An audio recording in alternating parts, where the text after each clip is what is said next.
It's Sunday. Today I'm going to try to finish this wing up. It's just been kind of a grueling 2 weeks, I guess, with this wing. Last night I made up the push rod. I'm glad I did it this way. This thing is super light. Super light. And, well, I think we need a different ball joint in this one. Seems to be, must have got something in it. So there's no sense in putting in a defective ball joint in your model. So, I don't know, kind of hung up. Anyway, 2 watchers already. Let's switch views. We'll get on this. Let me throw this ball joint out.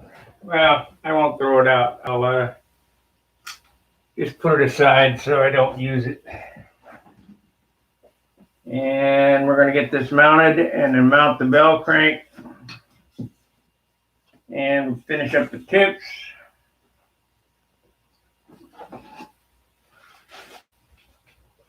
Please don't fall on the floor.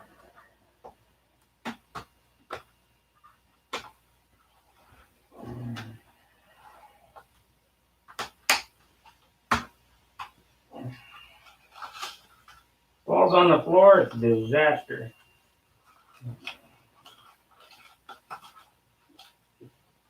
Washer. We're going to need that and that.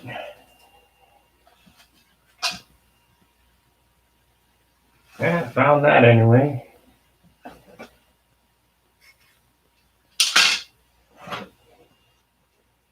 Good, I don't have to dig for all this shit.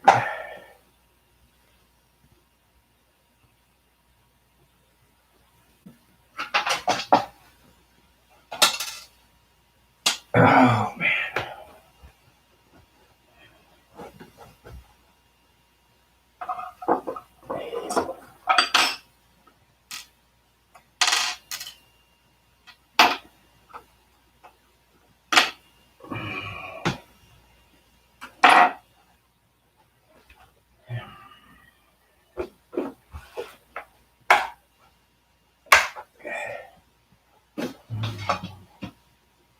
There's the nut. Sometimes you feel like a nut, sometimes you don't. Okay. Oh, I need another ball joint. They're over here in this pile of junk.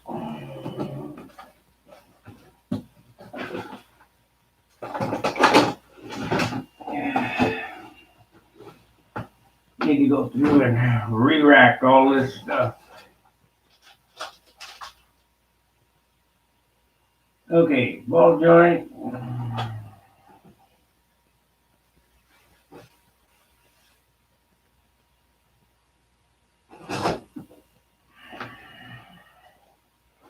Yeah, this one's much better. Hey, Jack. Hey, Alexander. Sound and video is good. Does this new microphone system work? I'm running 2 microphones. Is there any echo or anything?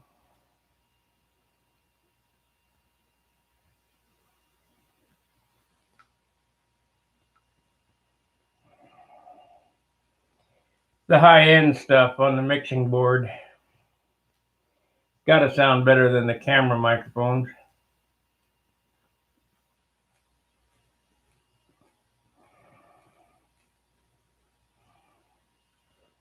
Check.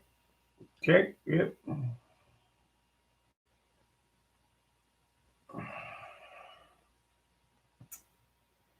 All right. Push rod setup. I sure hope I got it right. I just guessed at it last night. Kind of an educated guess, but guess nonetheless.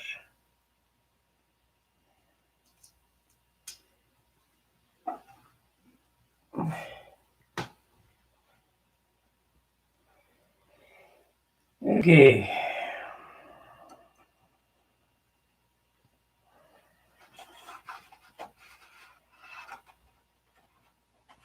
Oh, that's right. This stupid thing is threaded.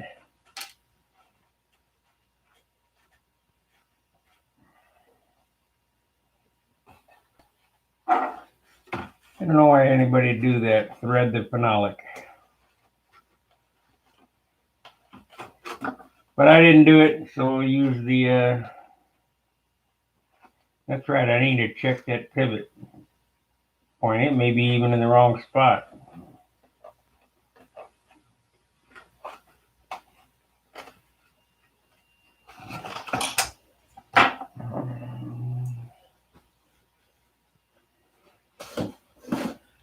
Okay, I'll give you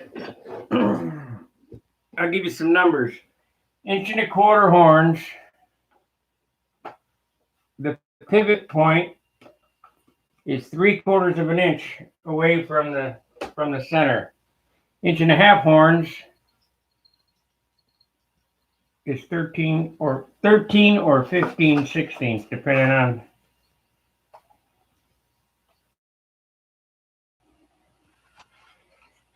Damn, I have to re-drill this anyway.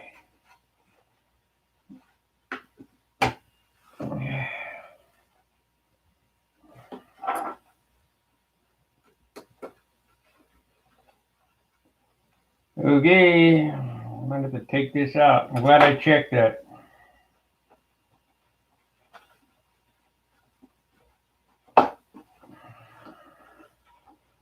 This one here is almost 1 inch.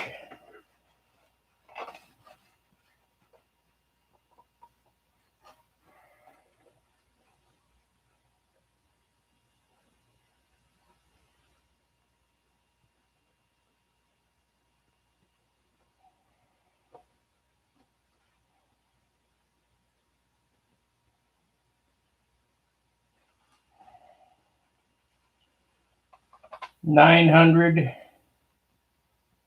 fifty thousandths.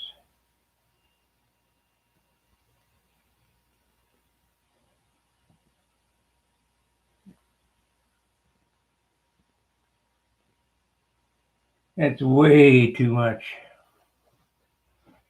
So we want 750.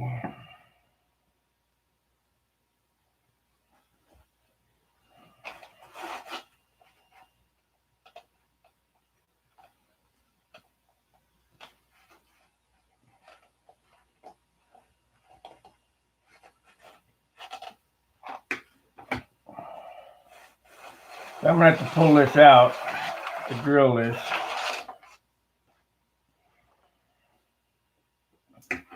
Now I'll show you this up front here.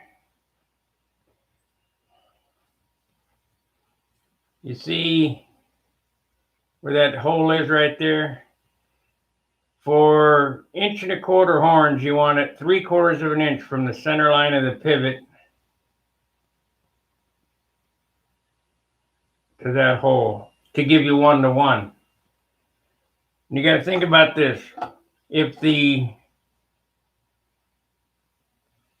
hole on the don't worry about the first hole or the second hole, worry about the first hole. If the first hole on the control horn, let me get that and measure it, make sure we got it right.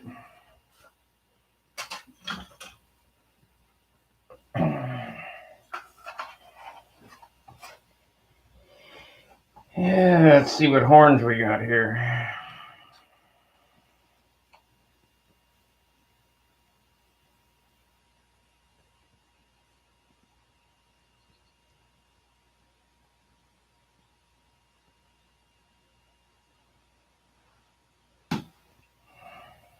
Actually, what I have here,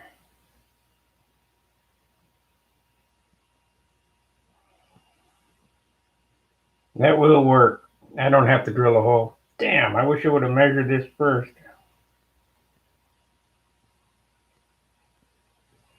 Okay, I have 1.5 inch horn here. And this measurement here should be 7/8.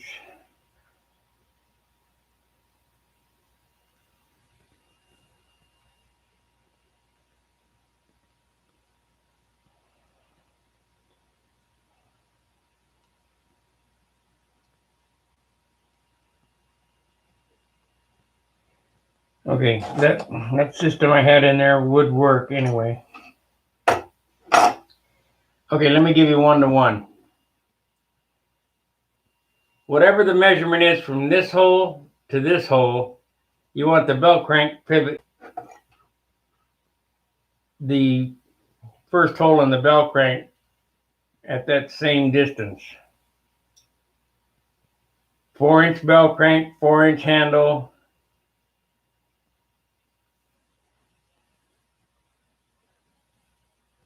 Actually, this is,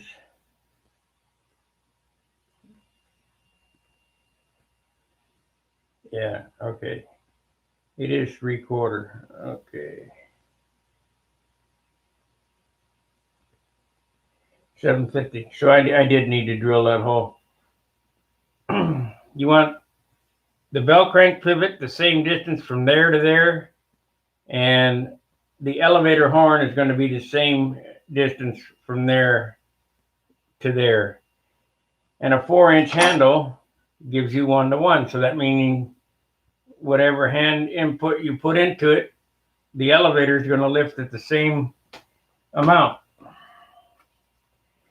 And that's really kind of important. If you get this pivot hole strung way out here, you move your handle a little bit and the elevator goes up, much faster. So that is it. Okay, so I did need to drill a hole. That's comforting to know that I took it out of there and needed to do it. So I'm going to step off screen for just a second. I'm not going to stop the camera, but I got to come over here to the vise and drill this hole.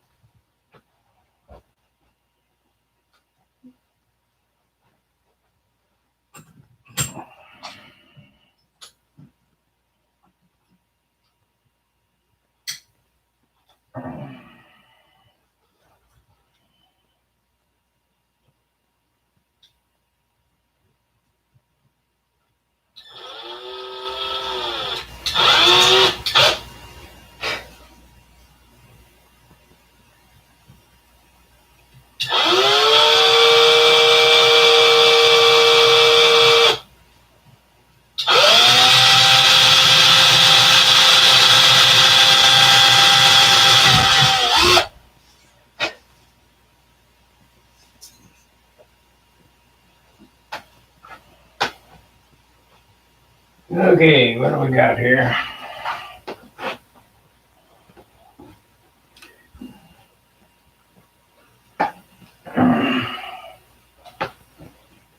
Okay.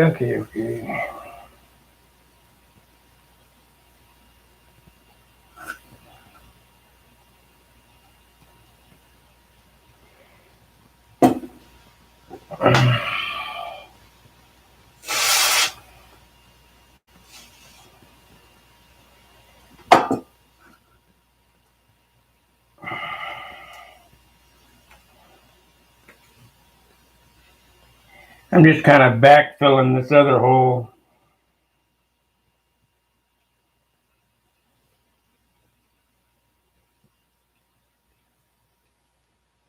Little CA.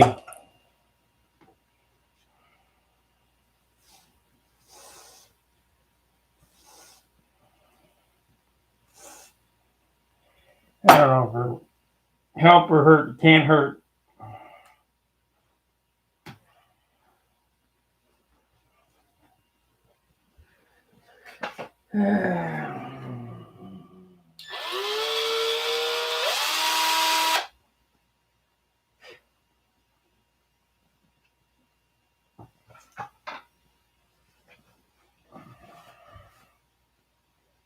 Okay, where is my push rod?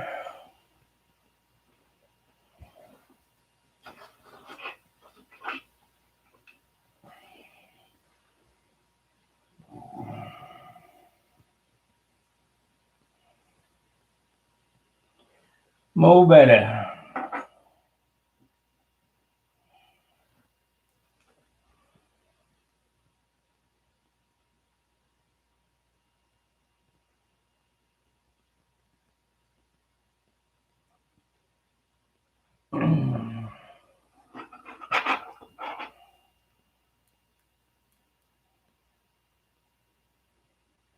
If I'd have left it that way,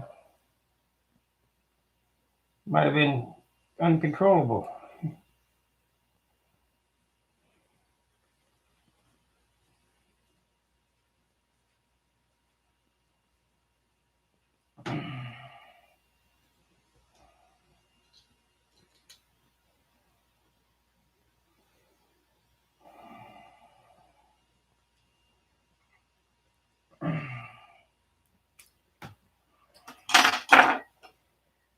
Okay.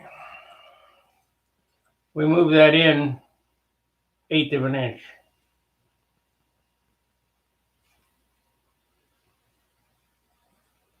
Go ahead and CA that nut on there too.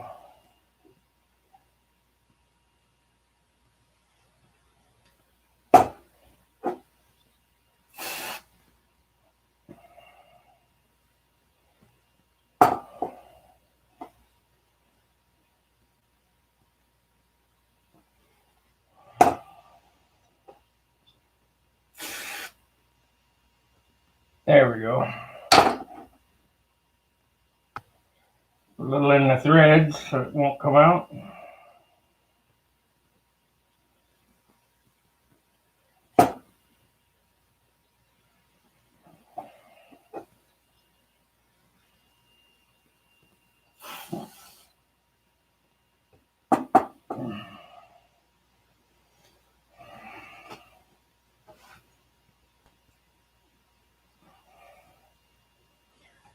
Okay, there's the setup. So now I suspend my bell cranks with fuel tubing, so I'm going to need some more fuel tubing. Those are just test pieces.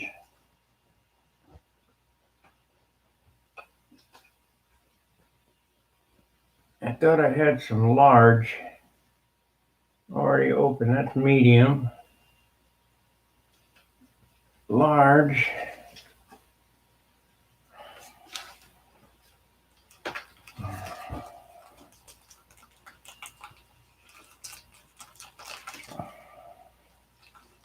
Open this up. Might as well use up the large because I don't use that anywhere. 15 and 5. Hit that thumbs up button, like button, super chat. Please join, become a member.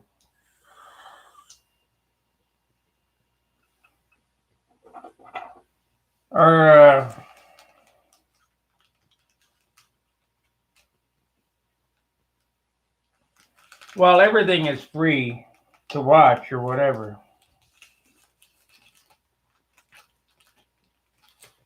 It sure adds a little incentive to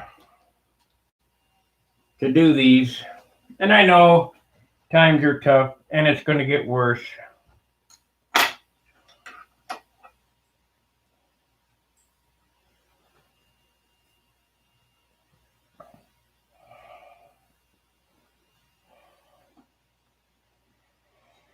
So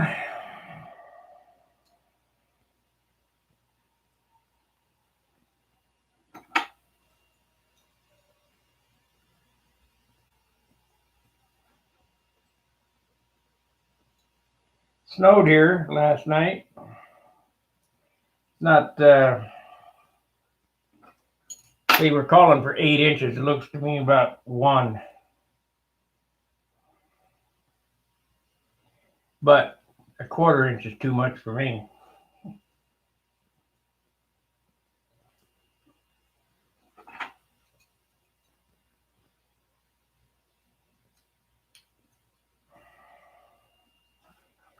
Now doing it this way, I don't know if this fuel tubing rots or whatever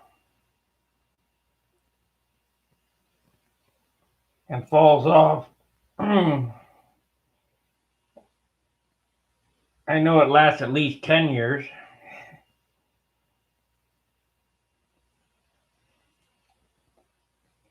Usually by 10 years, I've sold my model.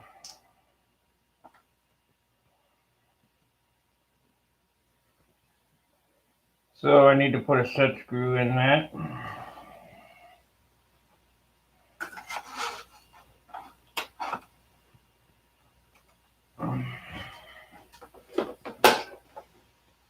I just don't have an affliction for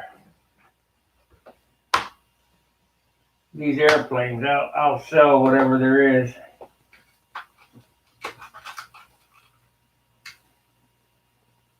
Let's see here. Set screw.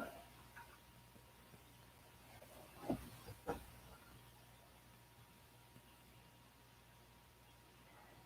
course, I don't have an Allen wrench for it. No, but I see one.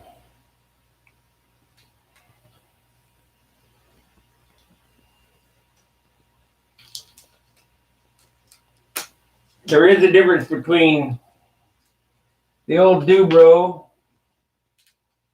wheel collars and the Brodak wheel collars. The difference is Brodak wheel collars are metric.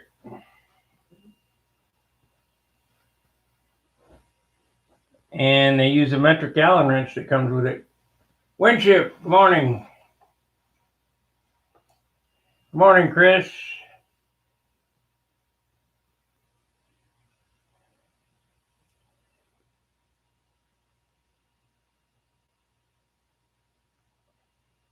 Yeah, they were calling for an 8-inch blizzard here, but amounted to about an inch.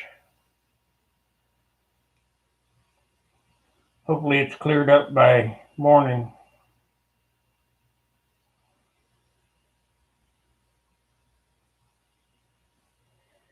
Okay.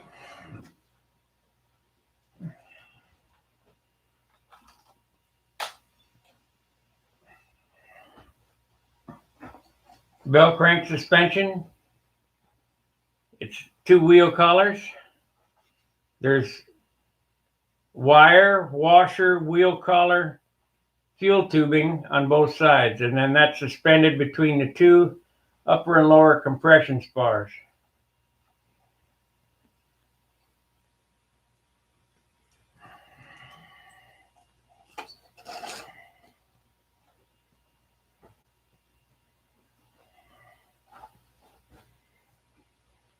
So now I got to fish the wire in there again.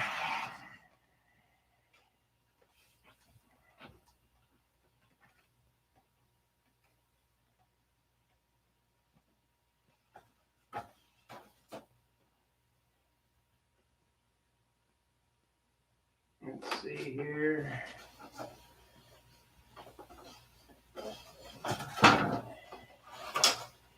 Use this 1/8 dowel.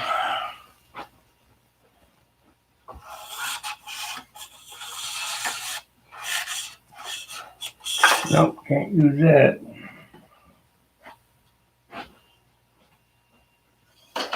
Yeah, I guess we use the wire.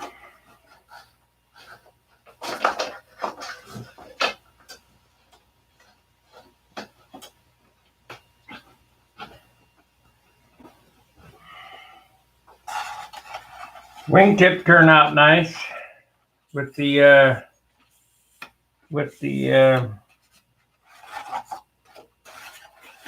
lead out guide. I'll show you that here as soon as we get this bell crank in.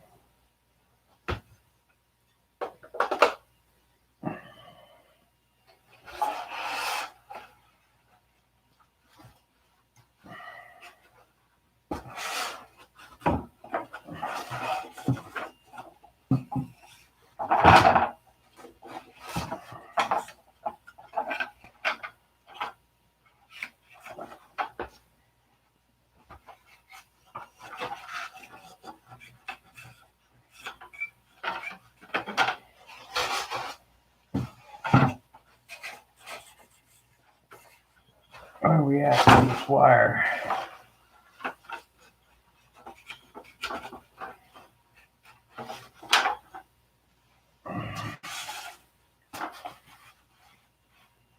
One rib away.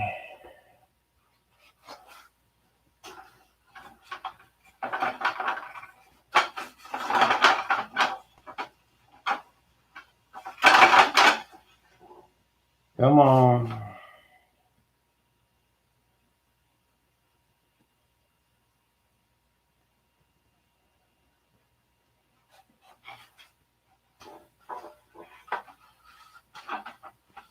There we go. There we go. And of course, it's too short. Can't win.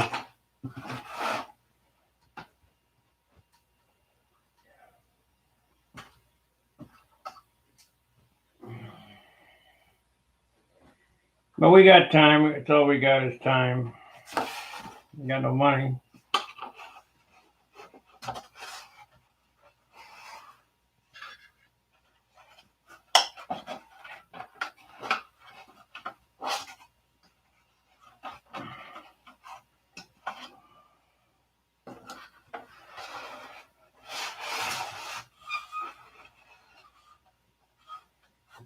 Okay.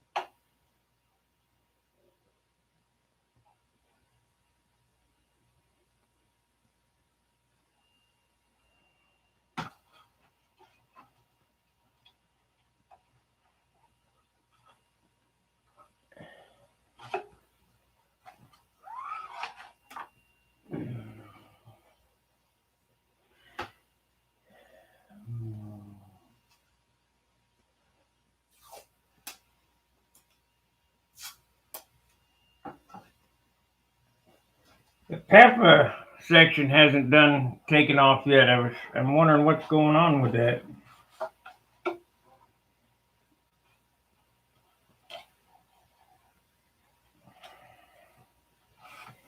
I guess guys aren't like me. When I just do it, Ain't gonna dick around with waiting on people. We'll just do it.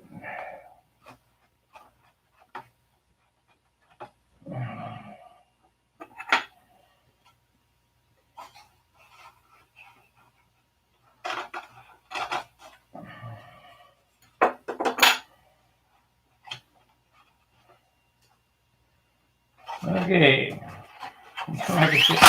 Oh man.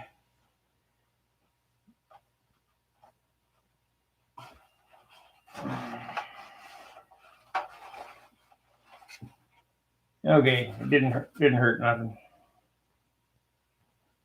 But I gotta get this wire. I thought it pulled the wire out. All that fishing that I did.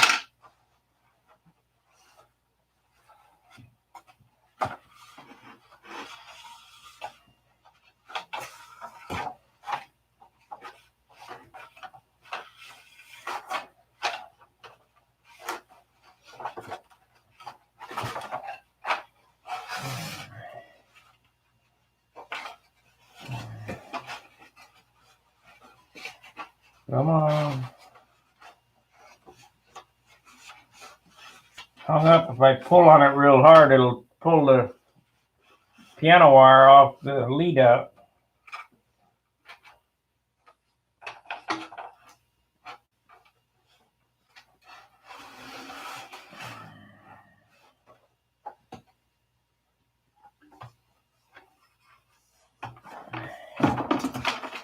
Come on.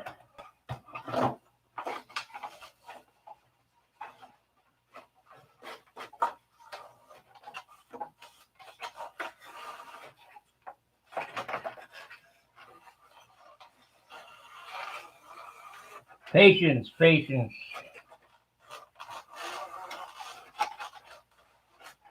Yay, we got it.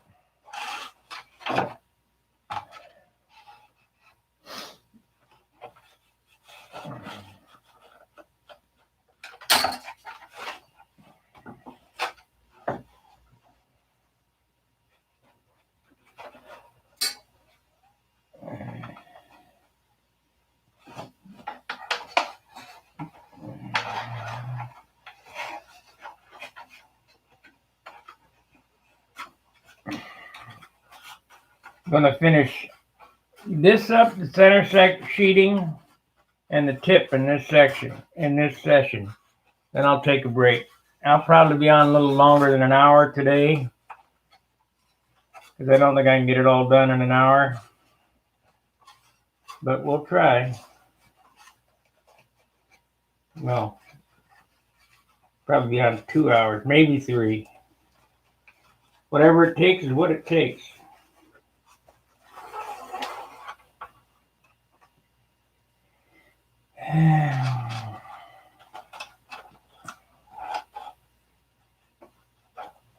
Of course, I expect some comments from the peanut gallery. You at it again? Did the same model? Yeah, that's what it takes.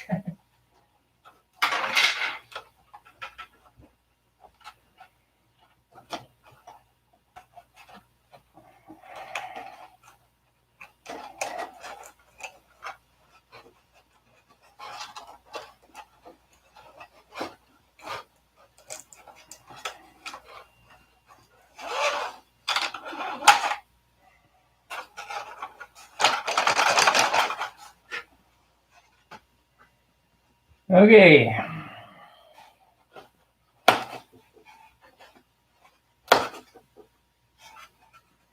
I ended up slathering a little JB Weld in a couple of spots.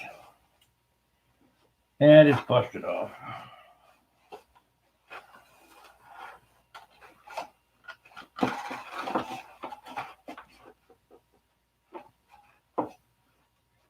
Okay, we need the bottom one.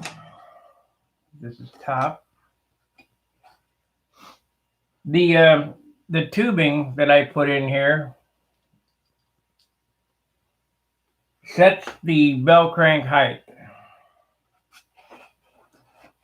You want to try to keep it to the top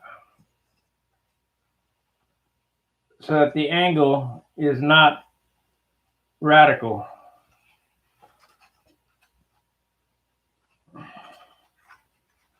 Why is this such a problem to get in?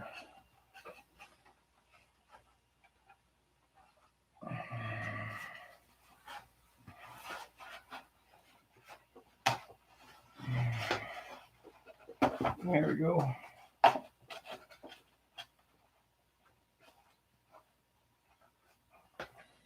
So hold it up there.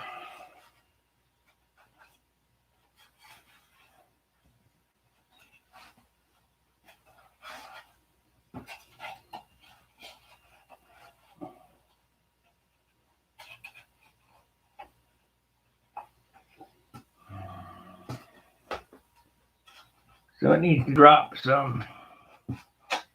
So I needed to cut off 1/4 inch off that tubing.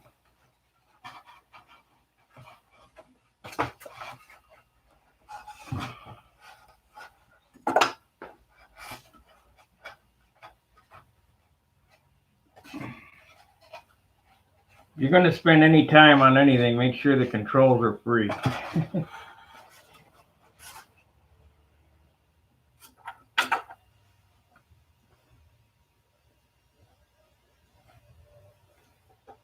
They're out there snow plowing. Again.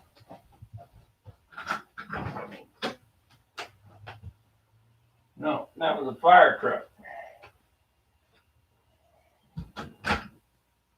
Fire truck.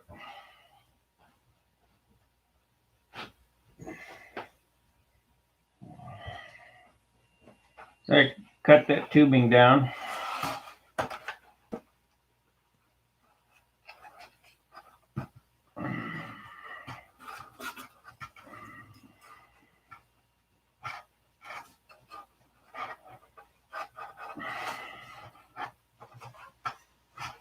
Come on.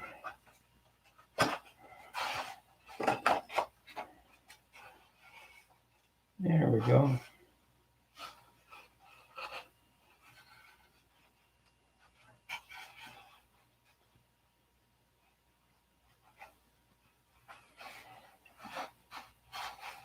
I'm going to go ahead and epoxy this thing in, I think.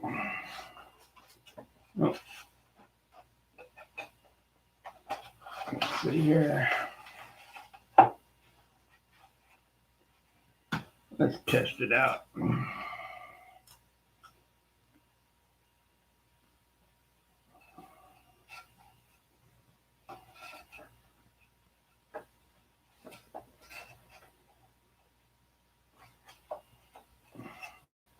Got to cut a little off the top.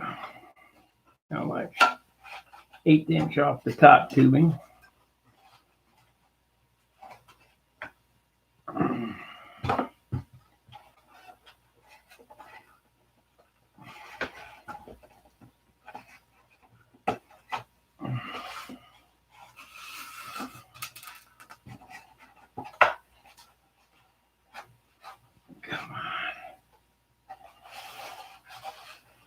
I've got the fit so tight, it's hard to get on and off.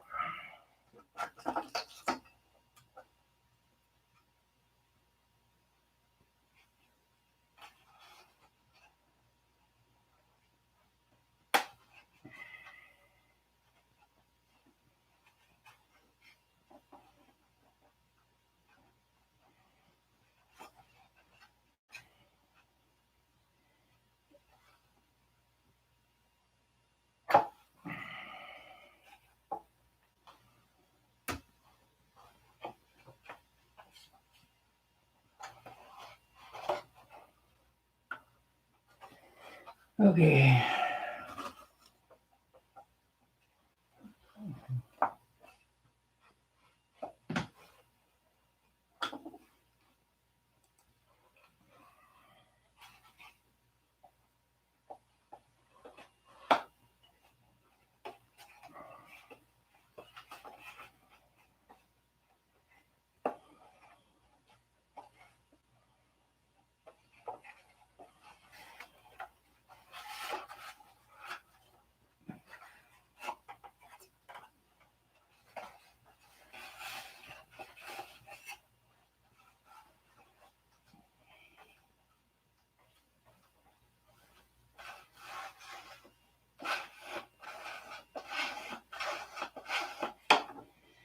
Okay, one last thing to do before I glue it in, and that's open up number 1 there.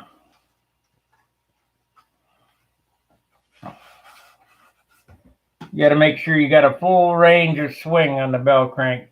There was a guy on the forum saying, should I put bell crank stops in? No.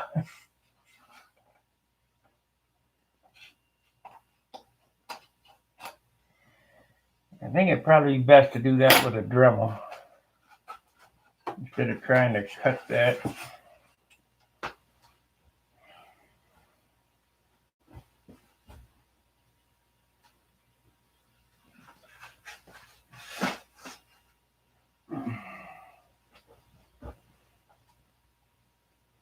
Let's see, I thought I brought it over here.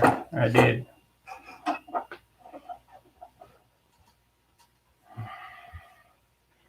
I better close this up before I knock it on the floor and have 10,000 pieces everywhere.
This is no good.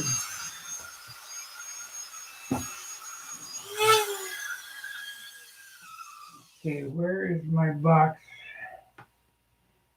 of router bits?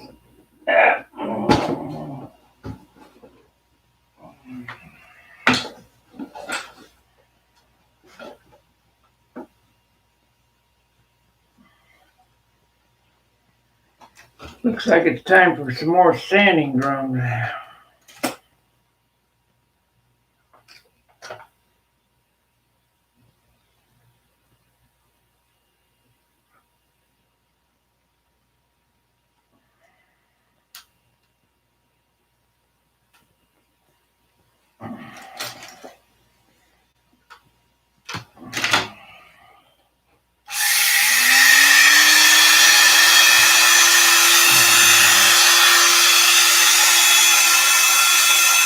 There's Bryn, spinning the plate.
Fortunately, that doesn't have to be pretty.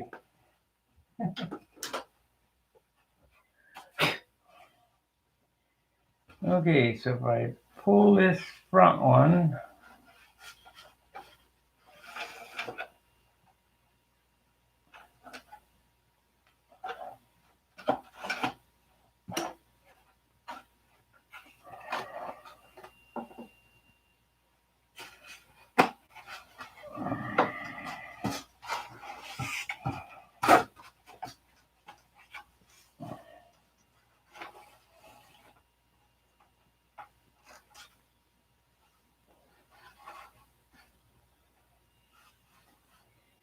that's good. All right, let's glue these spars in.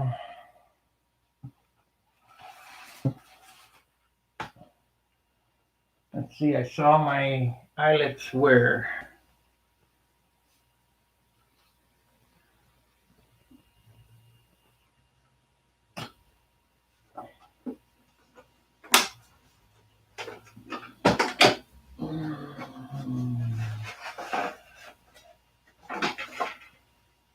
It is hard to be organized when you have zero space to work in.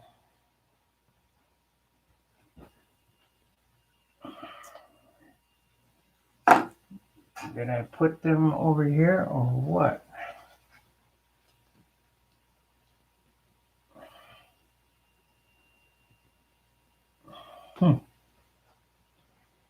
Yeah, oh man, there's just no room to set anything. Got to get all together so it can be neater. There they are.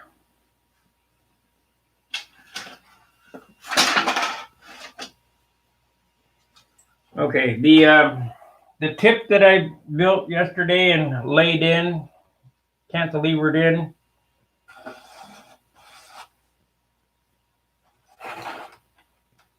gets these eyelets.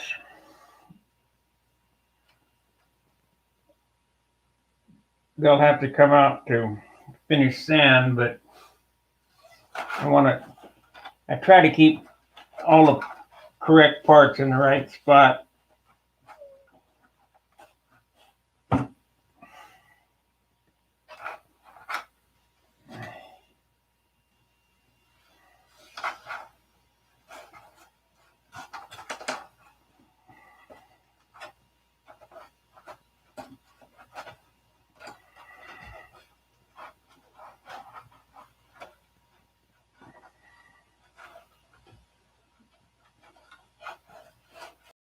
Oh, I got that stick I gotta cut out of there. Okay.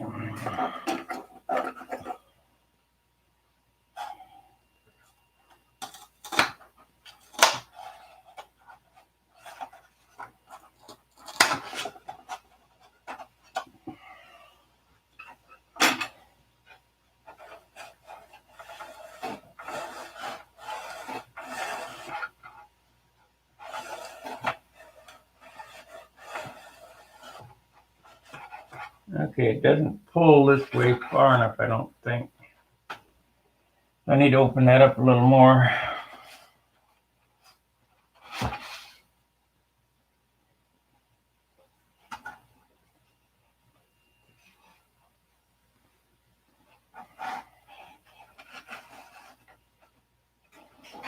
Yep, open it up some more, but I'm going to use a hog out bit, Christopher. So what is the purpose of having adjustable lead outs?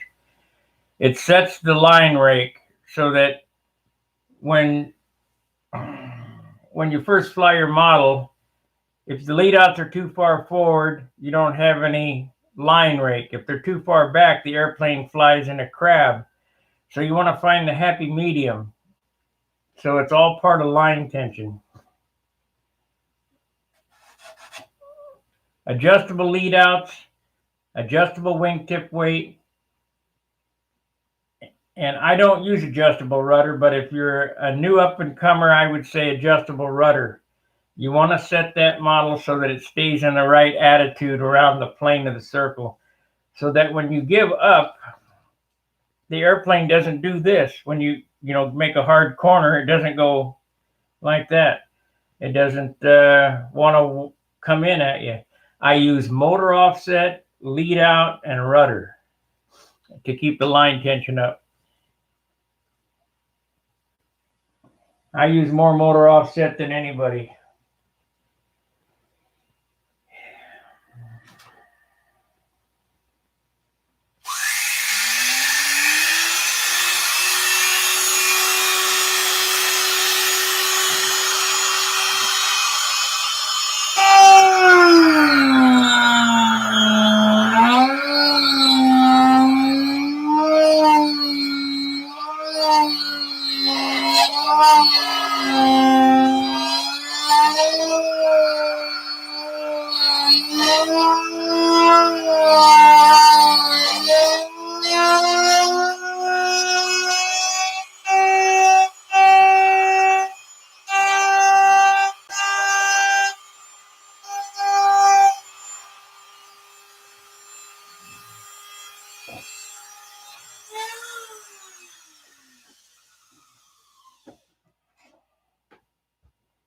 Okay.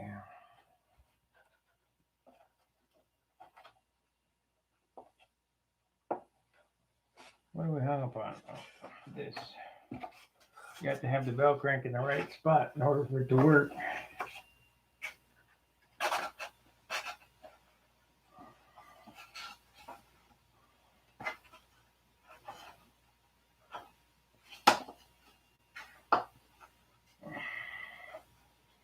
Just a few extra minutes of fiddling here will pay off in the long run. Trust me.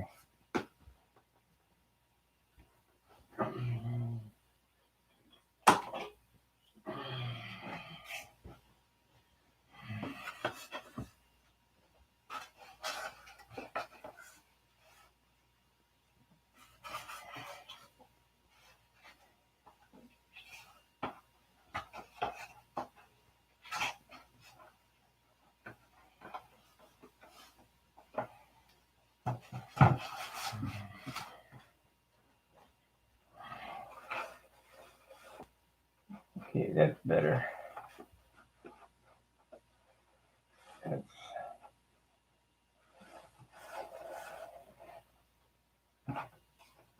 That's up. Got plenty up. Got plenty swing up.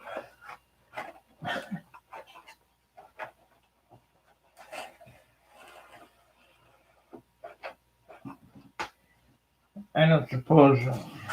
Look here. Okay, what do we got going on there? It hits that rib. So we'll get the long blade in there and knock that rib out. Maybe.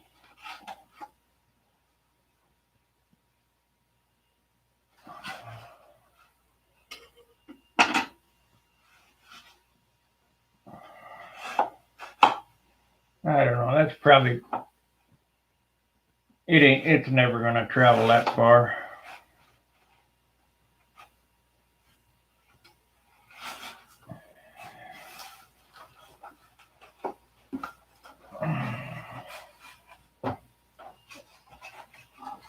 Probably plenty. So now I got to check the horn to make sure that I've left myself enough adjustment.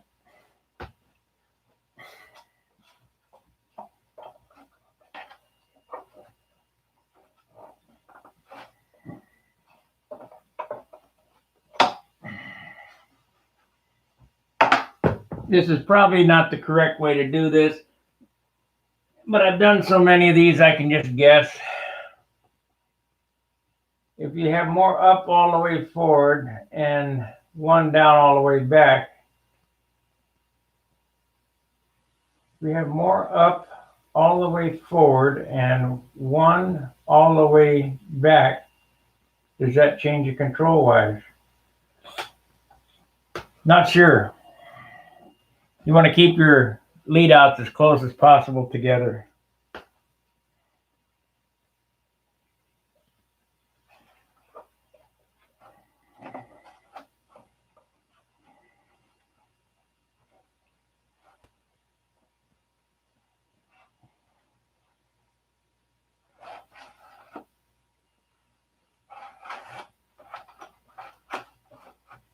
What are we hanging up on here? Oh, not a problem.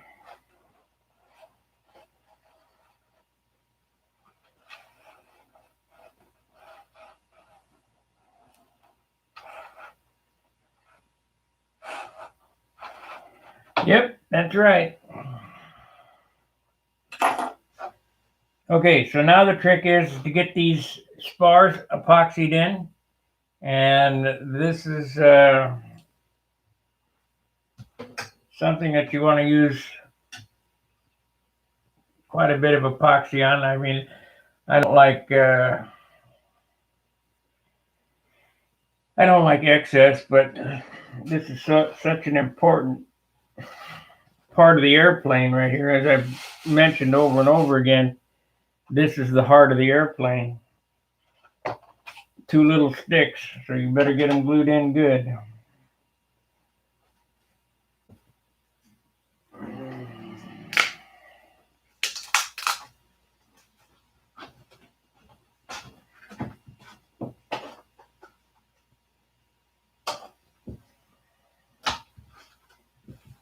Okay.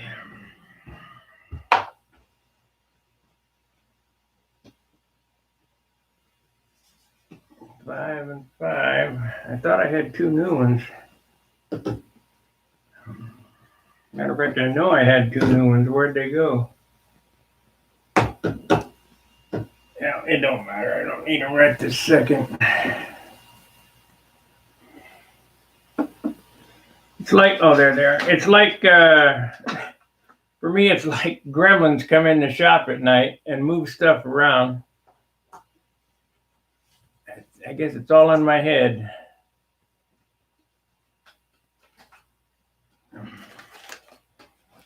I have dreams of little guys waking up and running across the floor with my X-Acto knife. Okay.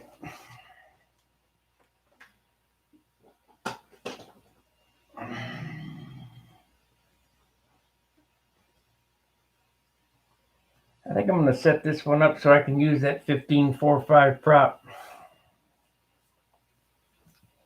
You talk about a tractor, buddy. PA-75 with a 15.45 propeller running about 850. It just pulls it right along like a John Deere.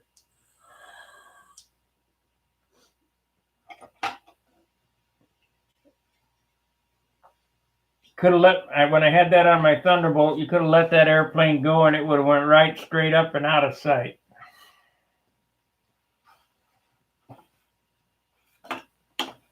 Okay.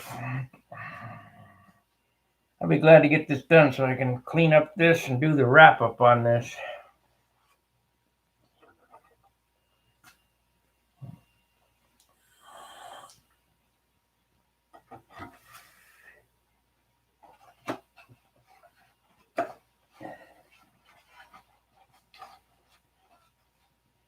I'm gonna open this hole up a little bit because it's too hard to get on and off.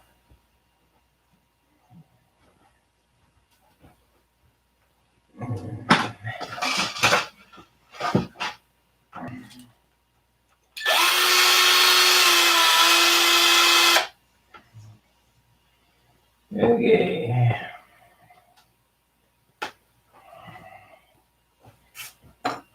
Can't believe I had to order another drill and impact and grinder. I was trying to get Amazon paid off and get out from underneath them, but gotta have it for work. So we're gonna do one side at a time.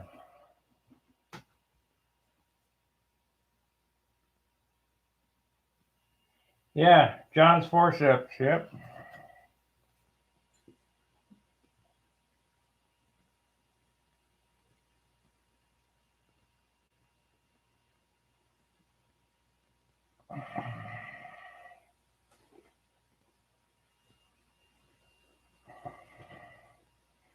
Hey John, are you watching?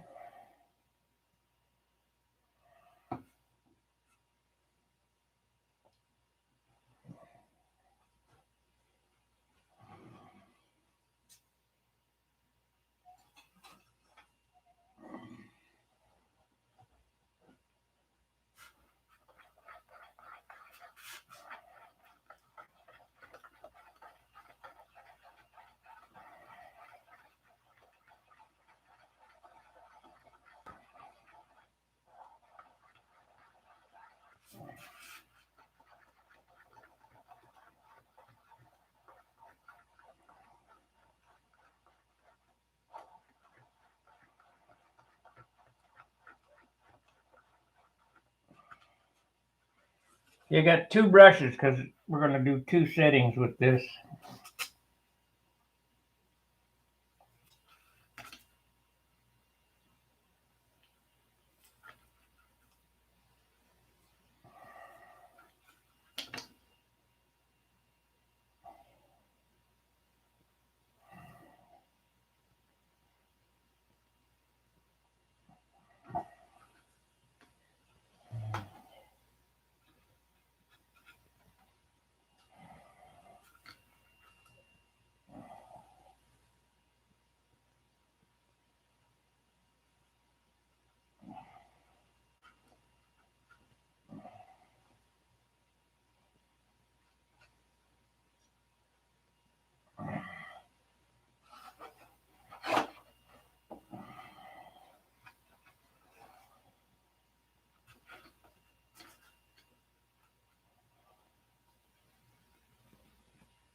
I don't know if you can see what I'm doing. Probably not. I'm forcing glue down into the crack.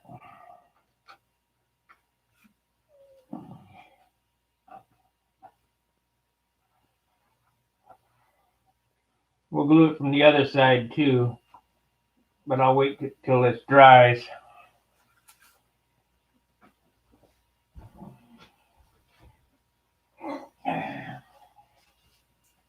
I still have to be able to get the sheeting on it, so, uh-oh, last paper towel. Oh, I see one more up there.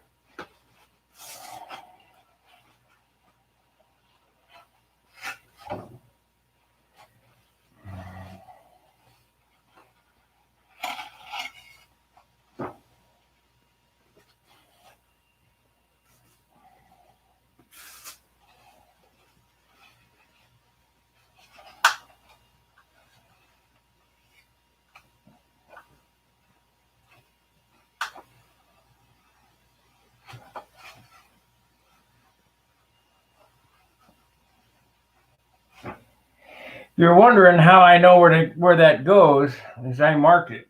It's got a center line on it.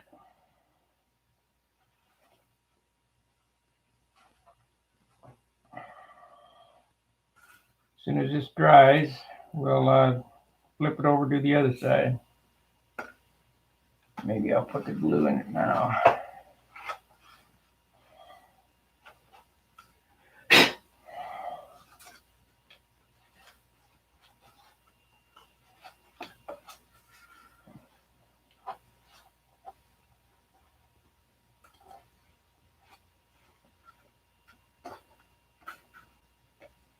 Nope.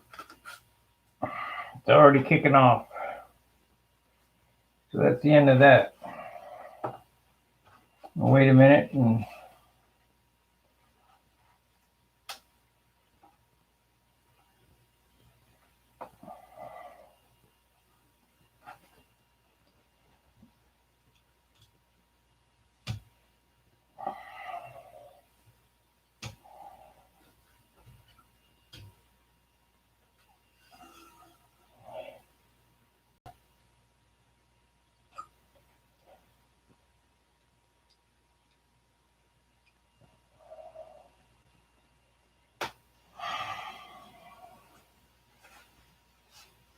morning, Alan.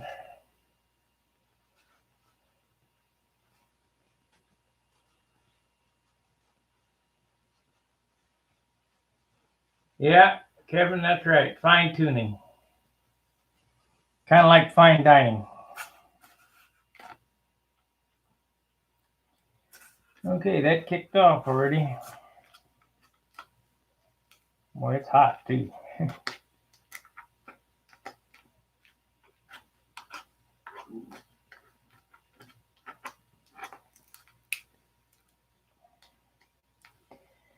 I have to wait for that to completely harden before it breaks out, so I'll get another one.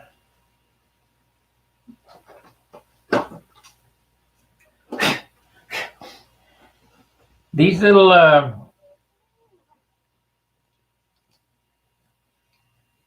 got glue on the camera. These little containers for black tape are wonderful.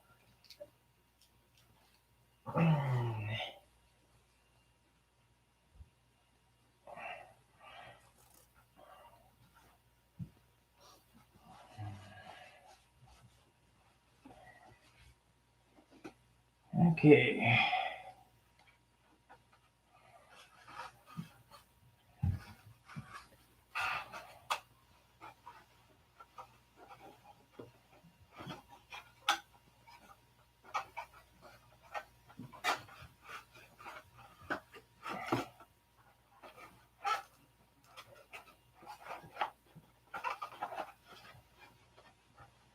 Well, shoot, now I can't get that in. I'm going to have to loosen up the damn set screws. One problem after another.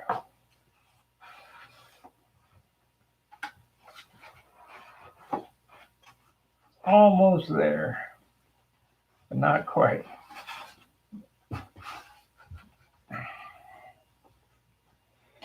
Okay, you win.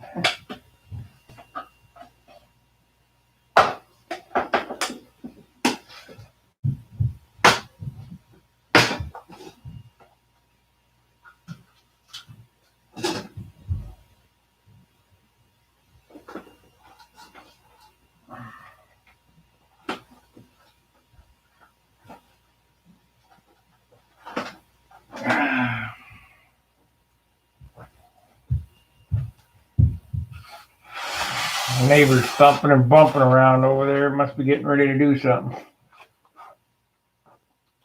Hopefully it ain't too loud.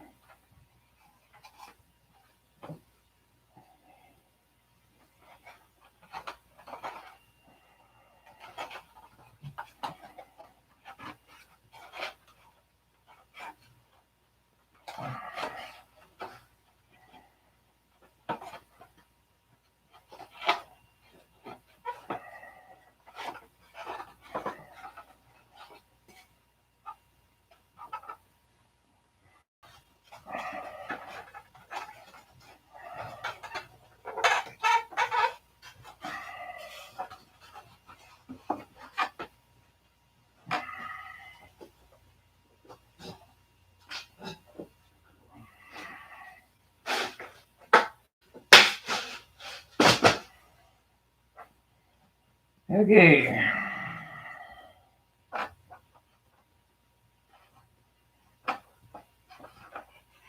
little test fit. I better open this up. Too hard to get on and off.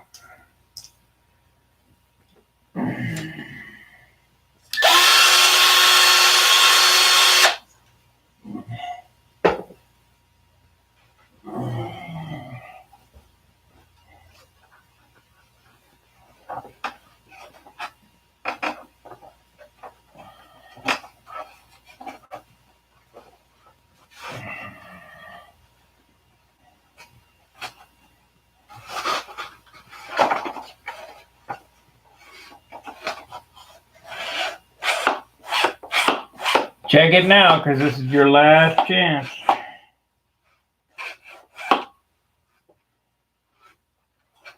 I would like to knock that out.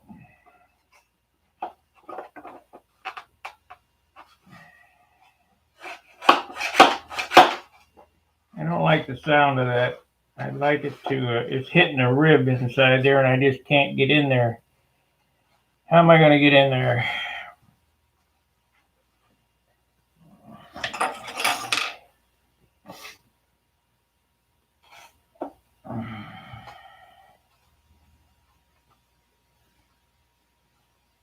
Well, I know how to do it, but structurally weaken it maybe.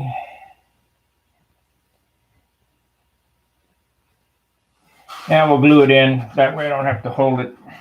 And then I'll figure it out. So,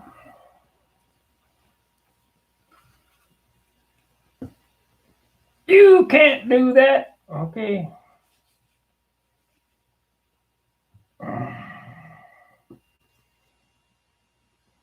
Might take 3 glue-ins.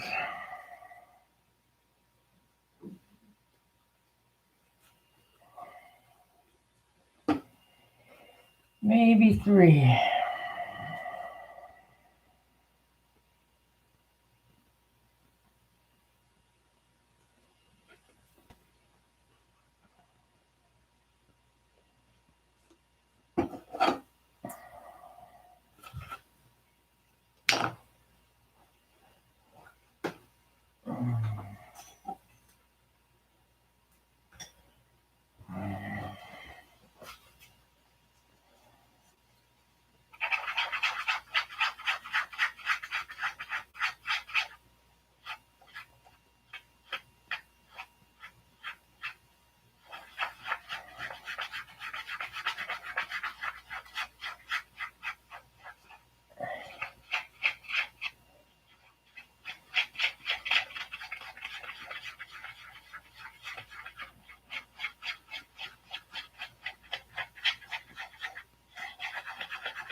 Okay.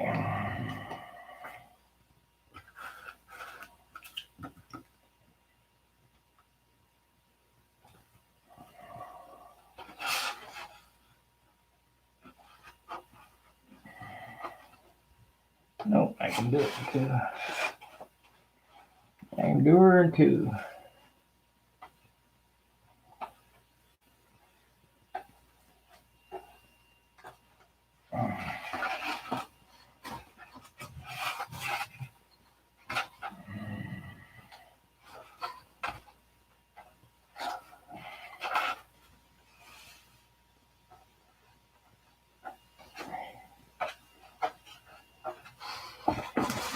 Pretty important part of the airplane right here.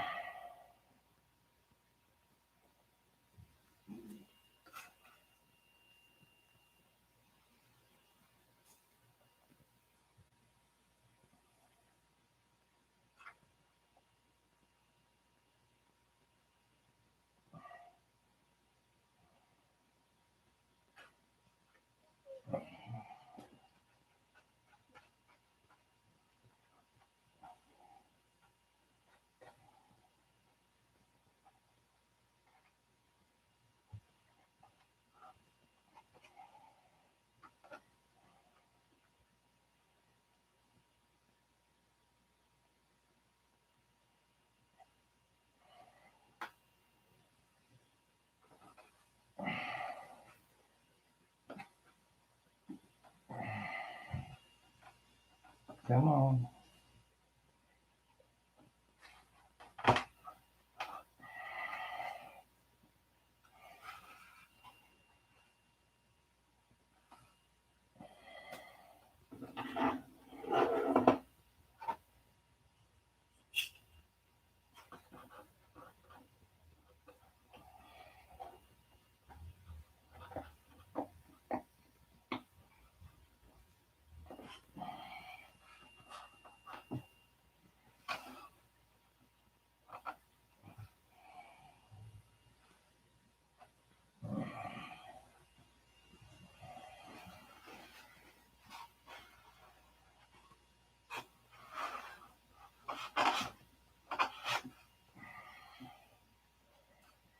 Now we'll just let that dry.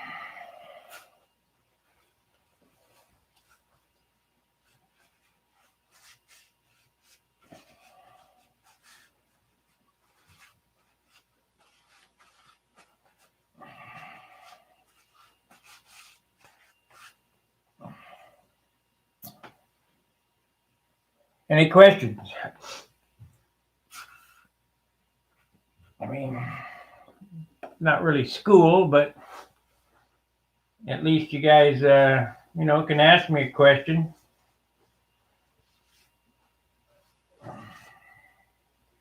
And if I don't know, I'll tell you who to ask.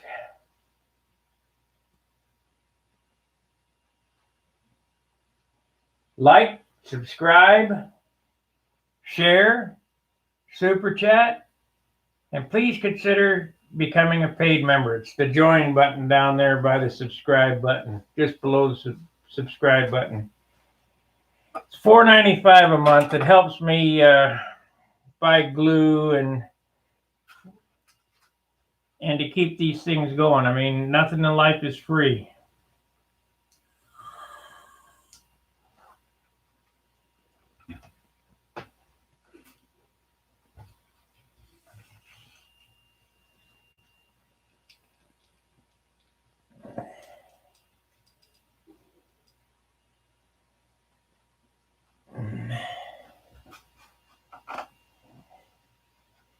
No ticky, no laundry.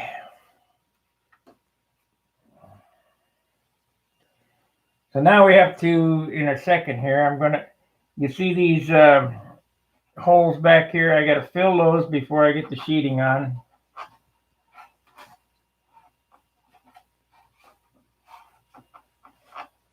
I had a problem with what?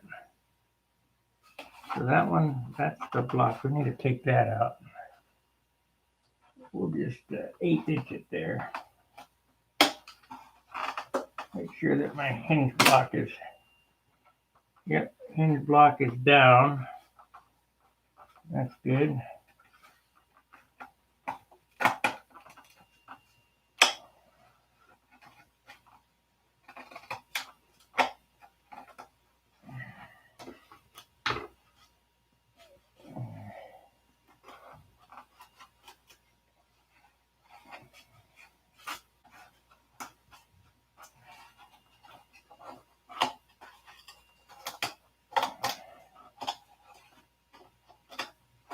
I mean, I could get away without putting these on here, but if I leave that part off,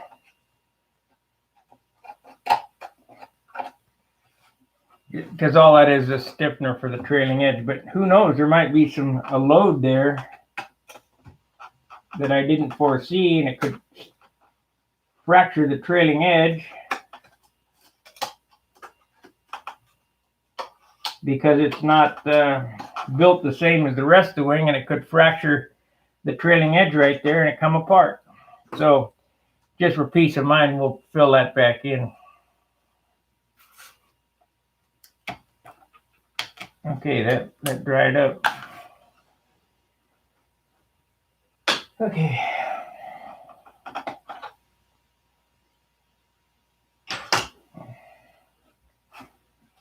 Now,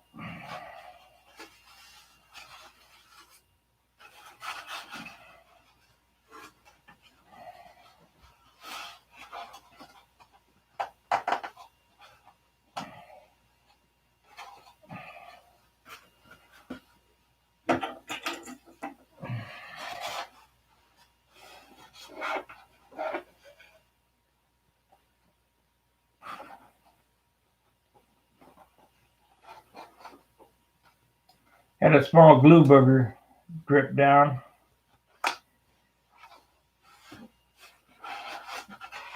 Now you guys have seen me do this particular thing that I'm doing here over and over and over again. You see this little glue booger here I just cut off? There's not much there. But it was just hanging in outer space. It doesn't weigh anything that you can weigh, but it weighs something. And if you take all them boogers off, you're going to save an ounce. I'm telling you. Wipe the glue joints down.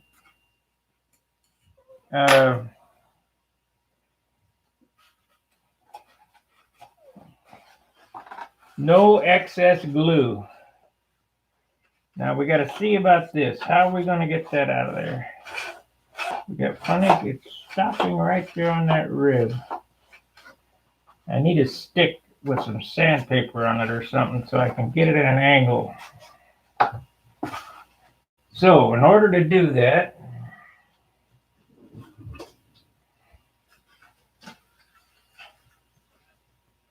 we'll take this carbon fiber tube.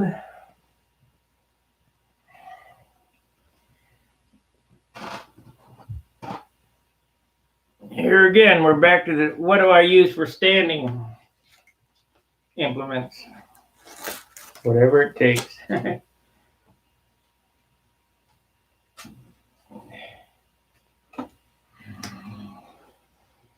Theoretically, you could sand the whole wing from inside out. Can you use any bell crank with that method? Yes.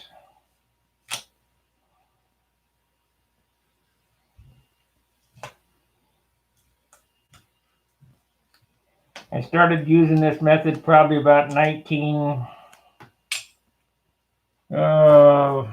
let's say 89, I guess.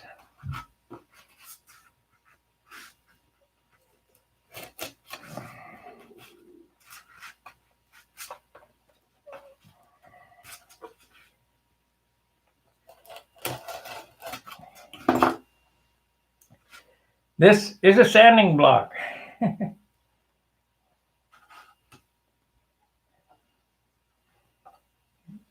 Will it work? I have no clue. I'm going to try it. I only got to move maybe 1/8 of an inch material.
That's the downside.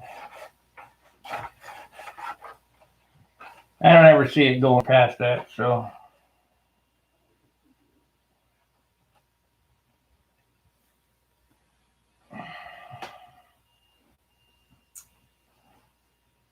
All right, we have to figure out where this hole goes. So how do you figure out where the hole goes? Now I could have moved the bell crank that way a little bit and not had that problem where I had to sand that off the rib and clear. I can't see using that much control. So I don't suspect it's ever gonna affect anything. There's another little glue booger that's held up on the wire.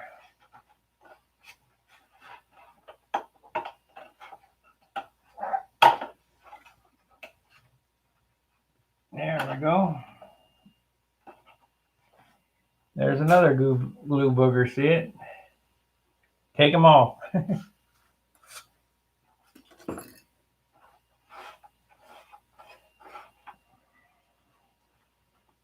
No free rides.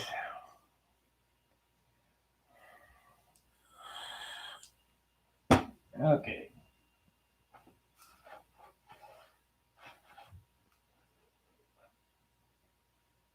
It's going to have to be market.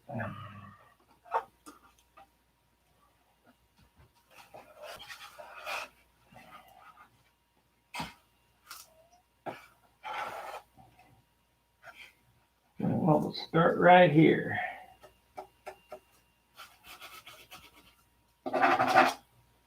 Right here. And right there.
Four and a quarter, 2.5.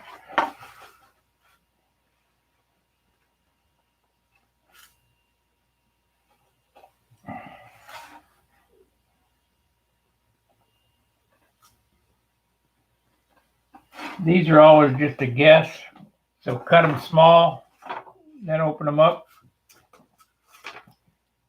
You want to keep as much integrity of the sheeting as you can.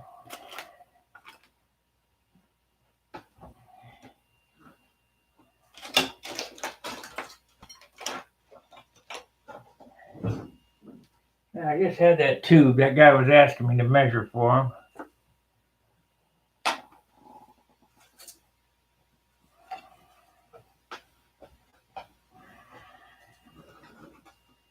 There it is.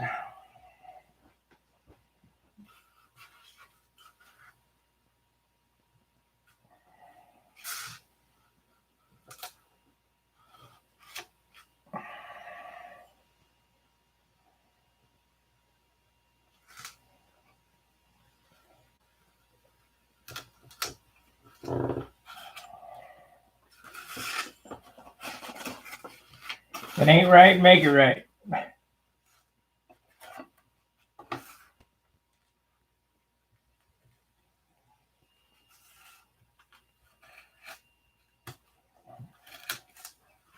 It's only wood, as Brother John says.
I missed a little.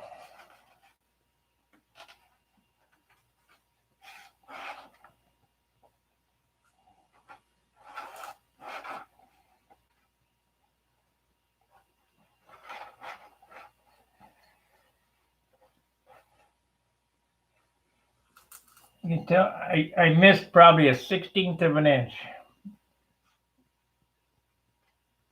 So we'll just sand it open.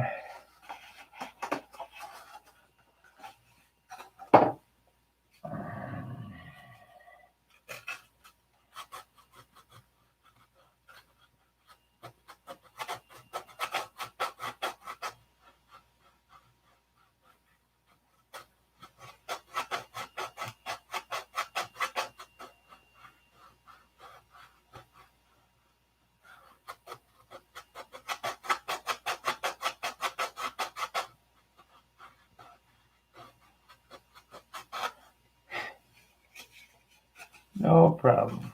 I could make a new one, but no sense. The hole just a little large.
A little bit more.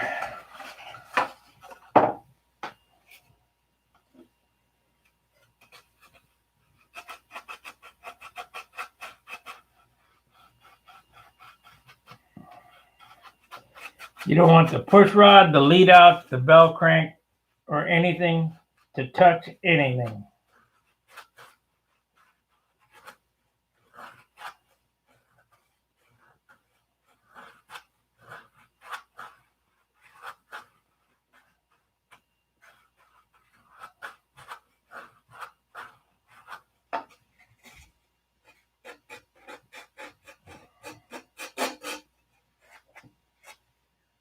If it's touching, I don't like that. I might, it's too big.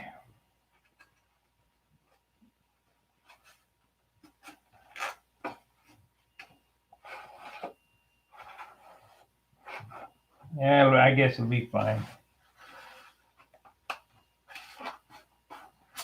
It's under the fuselage. Nobody can see it. Except you guys.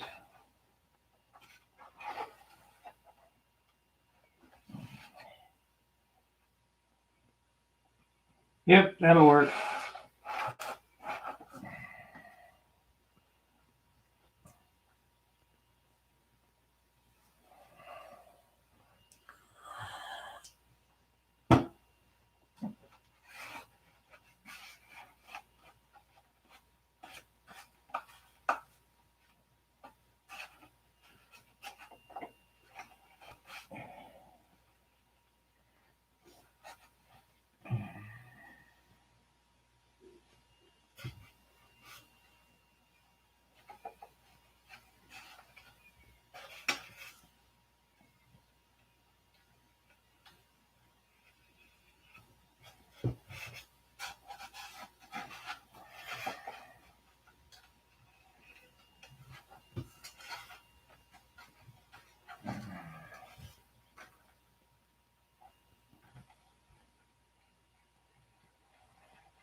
extra care with this joint here because they always show in the finish. Always. You always got to work on this when you get it covered. That joint there. This joint here too, really.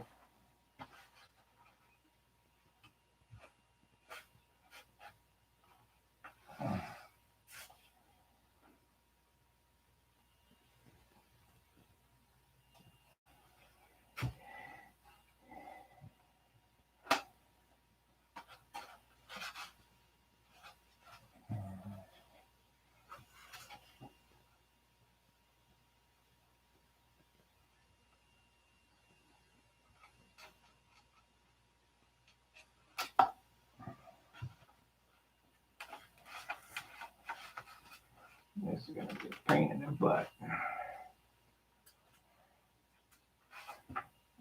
Up a little high.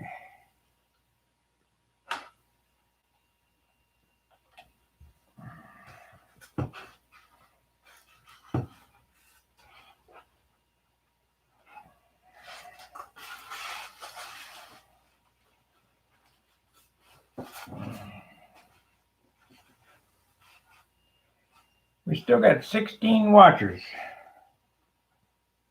I guess you guys are waiting for me to break something.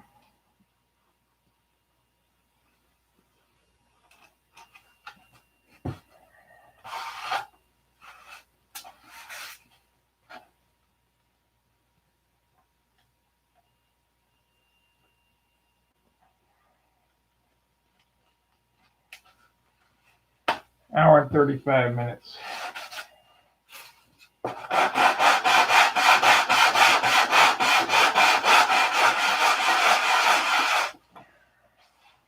And I don't want to sand forever on that. I hate to use 80 grit.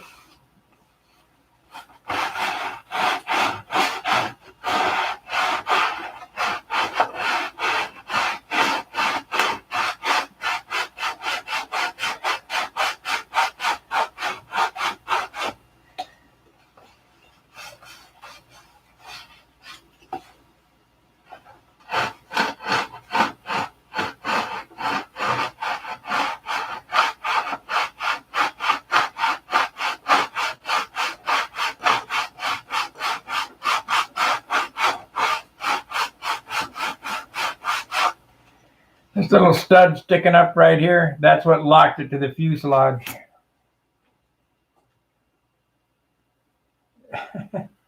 The master, huh?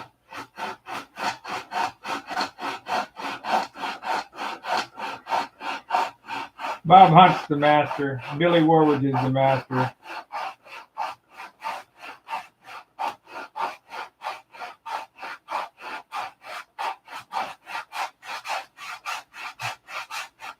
I'm just a guy carrying the message.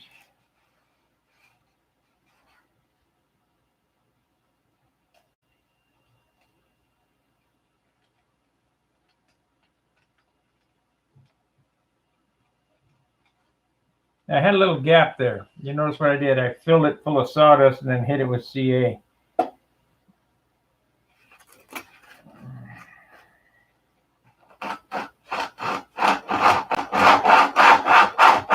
You can hear it too.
Well, that'll take a few more 100 sandings.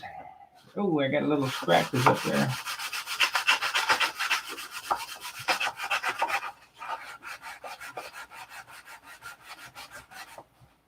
Let's fill this in there too.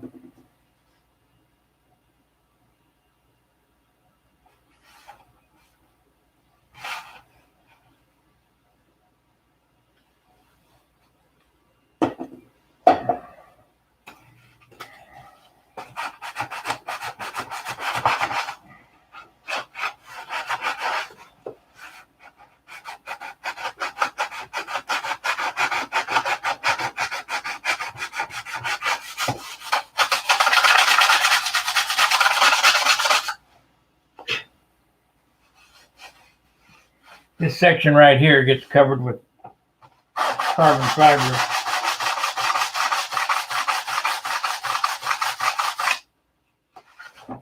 Whether or not that means anything, I mean, I just like to finish the box off.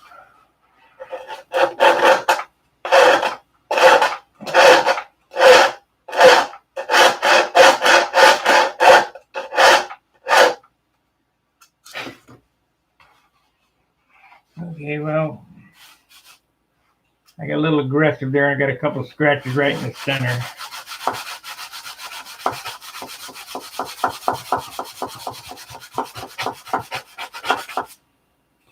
They're out. Okay. So we're going to have to work on that. Getting this down. Anybody got a guess on what this thing weighs right now?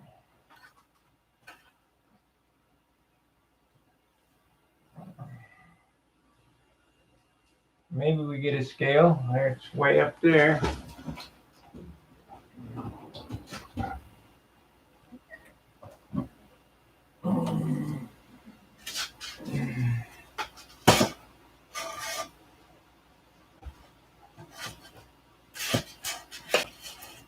I guess I'll go to noon, then I'll eat lunch. Got to walk the check over to the office.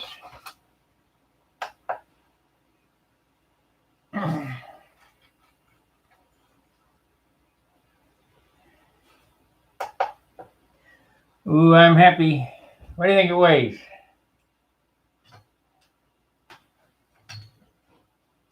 As is. It weighs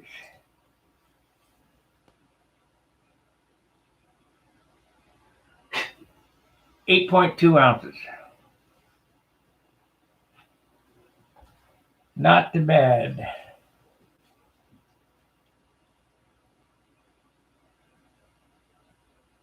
$8.20.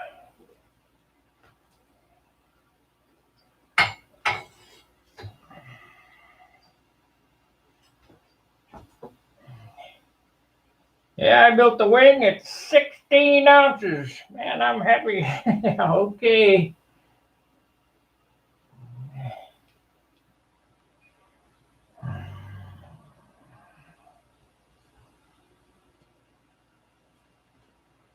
So, yep, I'll eat a sandwich at noon. And I'll be back. And I don't have to go anywhere off property, so you don't have to worry. I didn't get up till late today, so I'm well slept in. So I'll be back after lunch for sure, because I'm going to finish this wing today. Still need to make a wingtip weight box. No, 8.2, Chris.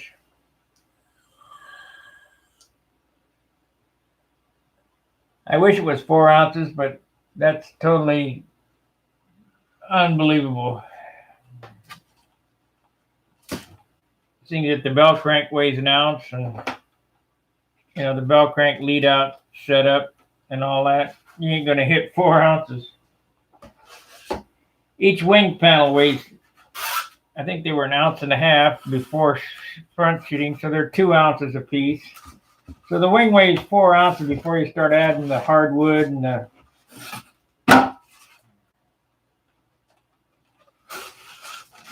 and all the other stuff that it takes to make an airplane. But 8.2, we'll just say 8 ounces is a real good weight for a wing this size.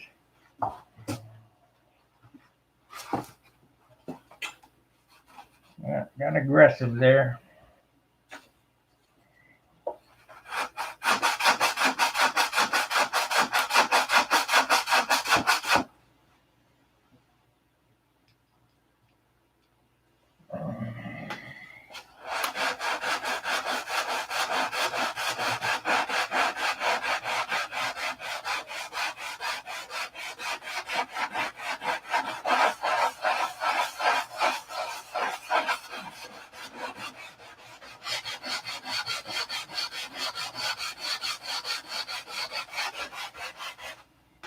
Gonna have to worry about this here for a bit.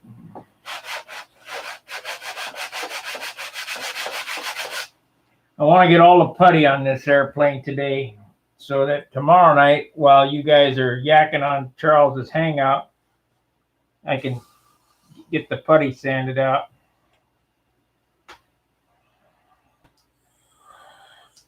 That's a pretty tall order for one day's work, but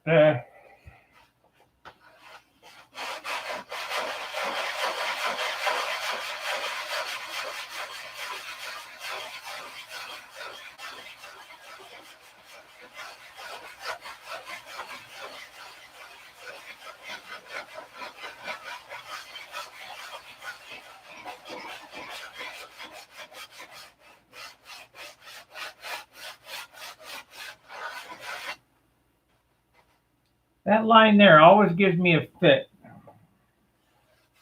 I always have to work on it.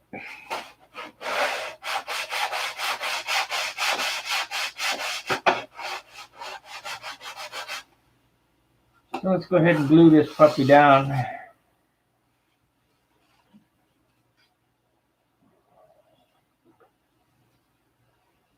Still have to fill those .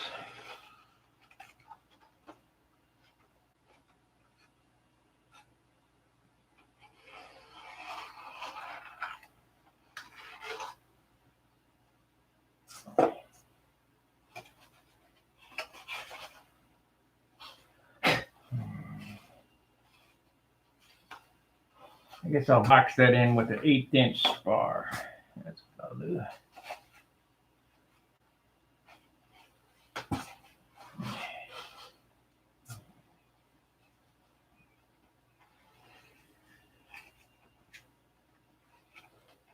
Yo, got hot.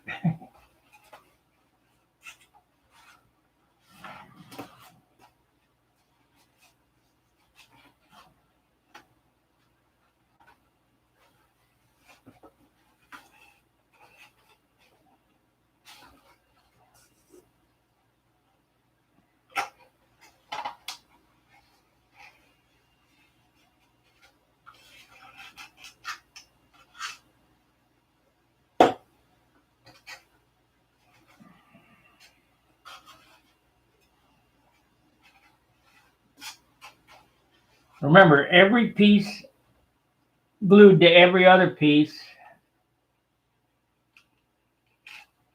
is the sum of the total. So if you got a piece that's not glued to another piece, why is it there?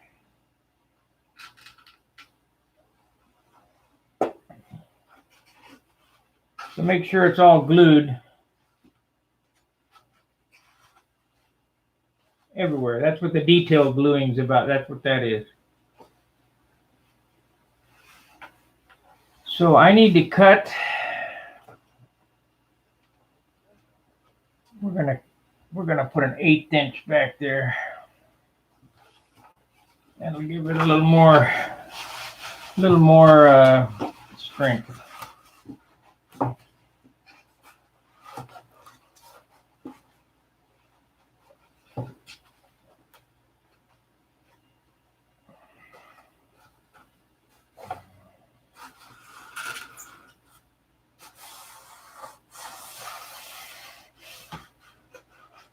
And then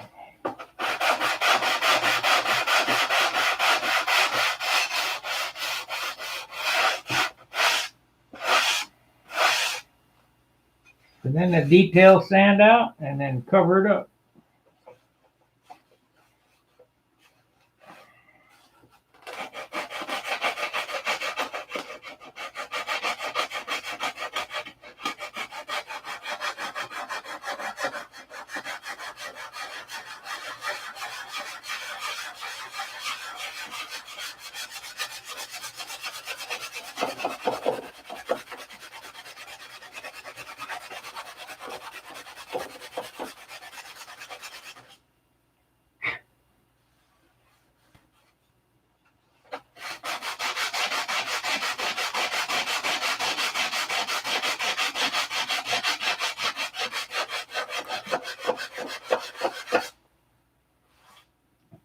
So what I'm going to do here at 12 o'clock is I'm going to make a sandwich, take my rent check over to the office while eating the sandwich, come back, we'll be back on at 1 o'clock. We're going to take an hour break.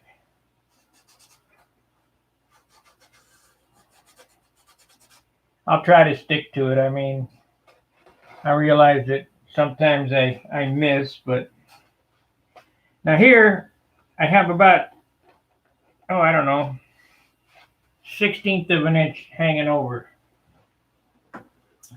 on the spar. So what do? I think I'm going to need some new sanding discs.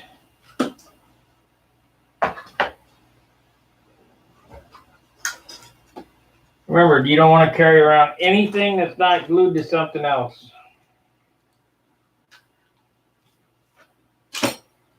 You don't want to carry around any extra glue, any extra wood.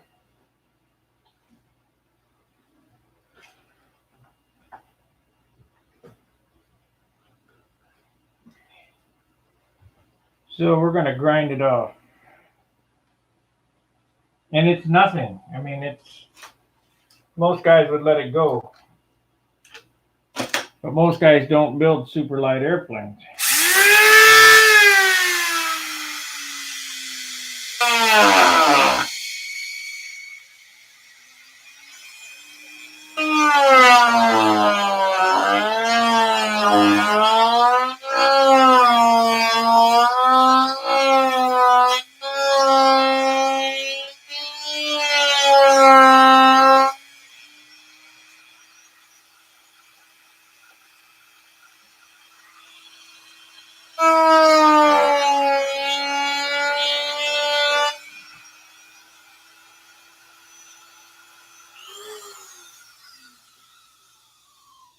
That didn't take long.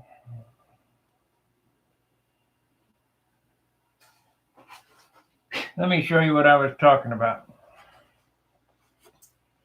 Right here in this area, that basswood spar stuck out from underneath the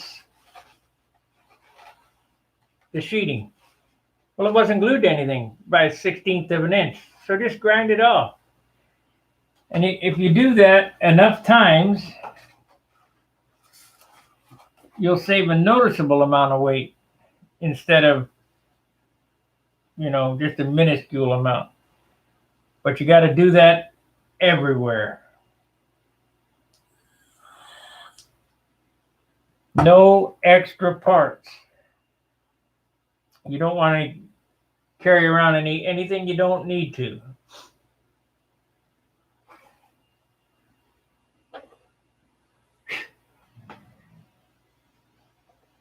So,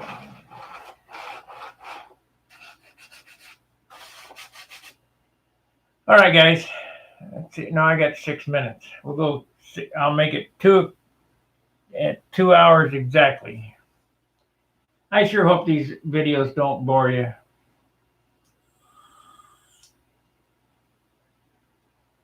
I get a lot of people who watch these things. I hope that it helps you.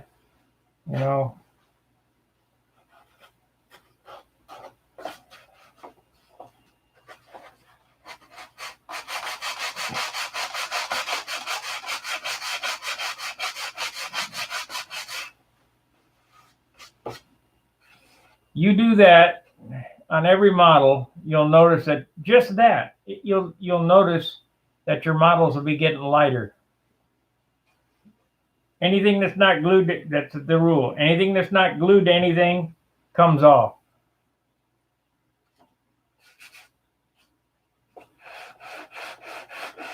And if you do that enough times,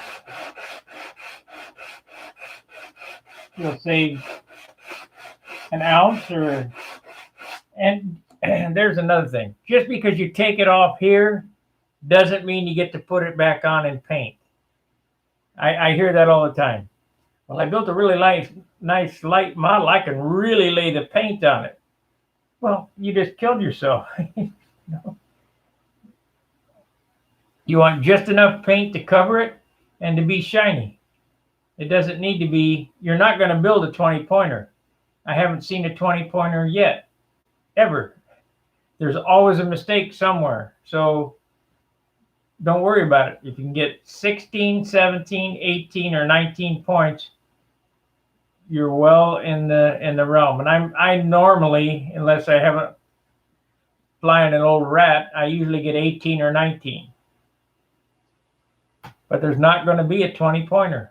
It's just anybody that gives you 20 points is not really looking, because there's always something. You got to know where to look. Boy, I got dirt all over me. All right, guys, I'm going to kill it. I appreciate you watching. Like, subscribe, share. When we come back, please consider becoming a paid subscriber.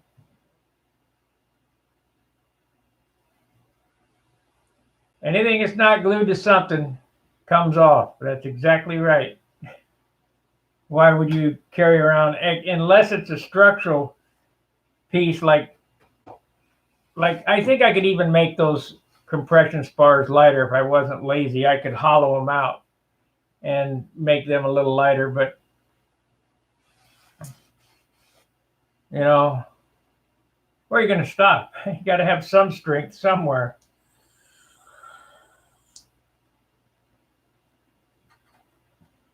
All right, guys, thanks for watching. We'll see you in about an hour. Fair winds, tight lines.